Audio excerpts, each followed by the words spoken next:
Ciao, sono Luca e queste sono le notizie della Regione Liguria. Successo per l'edizione 2026 di Palazzi Svelati, con il tutto esaurito per le visite al Palazzo della Regione Liguria.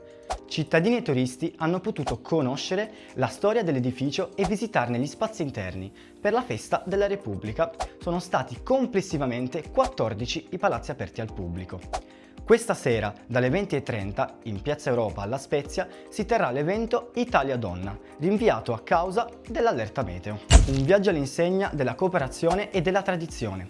È quello che compirà il Leudo, la storica imbarcazione manifesto degli scambi commerciali che venivano effettuati nel Mar Ligure, partito dall'isola Gallinara, oggi tappa a Genova nell'area del Porto Antico. È stato inaugurato a Mallare, nel Savonese, il ponte di Via Mazza, ricostruito dopo l'alluvione dell'ottobre 2021, con il ripristino del collegamento viario e la messa in sicurezza delle sponde del fiume Bormida, un intervento del valore di 370.000 euro. Sono ufficialmente partiti i lavori della fase B della nuova diga foranea di Genova, con l'apertura del fronte delle opere in mare. Il passaggio più delicato e atteso dell'intero intervento, già realizzate le prime colonne propedeutiche alla messa a punto delle tecniche di consolidamento del fondale che caratterizzeranno l'intera fase. Sono 77 le domande ammissibili per il contributo a supporto delle manifestazioni storiche e tradizionali, 20 nell'Imperiese, 15 nel Savonese, 30 nel Genovesato e 12 nello Spezzino, per un importo totale di circa 330.000 euro. Questi 77 eventi si andranno ad unire ai 102 organizzati dalle Pro Loco per una Liguria in festa tutto l'anno. Rimanete aggiornati sui nostri canali social.